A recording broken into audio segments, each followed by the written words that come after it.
black fungus Covid नाब मियोइसिंगना थेंगनबा हौरलिबा तमथिरबा infection मखल अमा corona virus की case मसिंग वांखलकपना मरम मोरगा लैबाक असिदा मिपानिंगाई ओइरबा फिबम मंद लैरिंगाई चेरक असिदा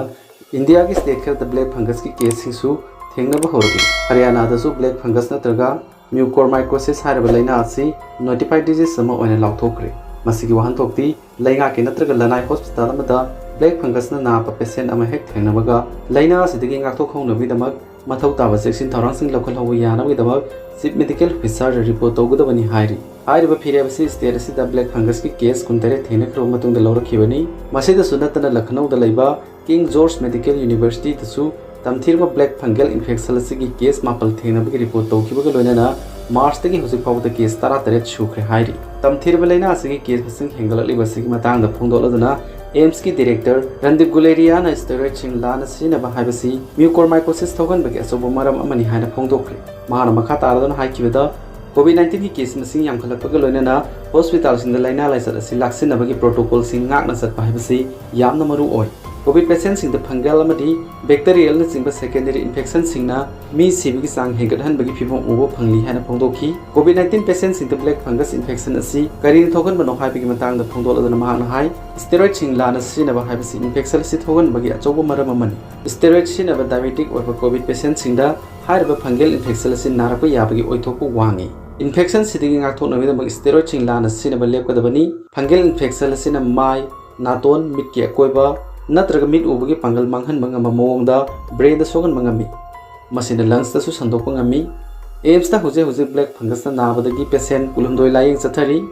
मखोय सिंग अदु मनंगदा कुंदी कोविड पॉजिटिव ओइबा सिंगनी स्टेट के अदा लाइना असगी केस मसिंग समगा दगी हेन रिपोर्ट तौरखरे हाइनसु गुलेरियाना फोंदोकी ब्लैक फंगस नत्रगा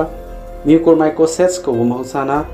इन्वायरमेंट फंगबा कोकफाइ सुजा मखल अमना थोगनबनी मसिना साइनस लंग्स उनसा अमदी ब्रेन दा इफेक्ट तौगली मसिना तोपा अनाबसिंग मरोयना डायबिटीज ना नाबगीदमक हिदा लांथक सिंग सिनबना मरम ओरगा इन्वायरमेंटल पैथोजेन सिंगु थेंगनबा ngambagi पांगल वालक लेबा मियोय सिंगदना मरोयना सोगल्ली नुक्सितेबो फंगल स्पोर सिंगु निंसा होंजेनबदा यावख्रो मतुंगदा असिगुम मियोय सिंग असिगी साइनस नत्रगा लंग्स दा इफेक्ट तौई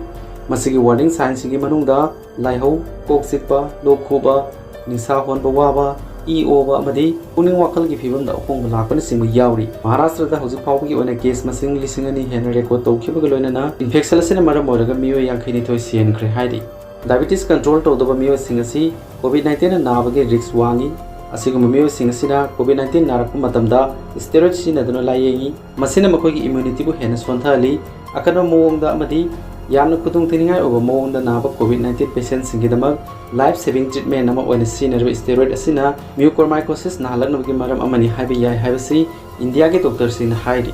लंग्स दा इन्फ्लेमेशन तौबा हंथानबदा स्टेरॉइड सिन मतेंग पांगलगसु मखोयना इम्यूनिटी हंथानबा ngami अमदी डायबिटिक अमदी नन डायबिटिक कोविड-19 पेशेंट अनिमकता चप मानबा मोंगदा ब्लड शुगर लेवल सिंग हेंगतहल्ली ICU दा मतम कोइना लेबा पेशेंट सिंगसु ब्लैक फंगस की रिस्क वांगी हाइरि ICMR की मतुंगिना ब्लैक फंगस की लायोंग सिंगदी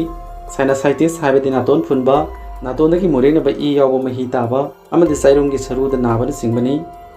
अतोपा लायोंग सिंगी मनुंगदा माइनाकल नामा नाबा नातोनदा थेंगबा खंगदबा नत्रगा पोंबा मुसिनबा यानोंबा मित्ता नाबगा लोइनना सेंगना उबा ngamdaba मित्ता नाबगा लोइनना सेंगना उदबा नत्रगा अनि थोना उबा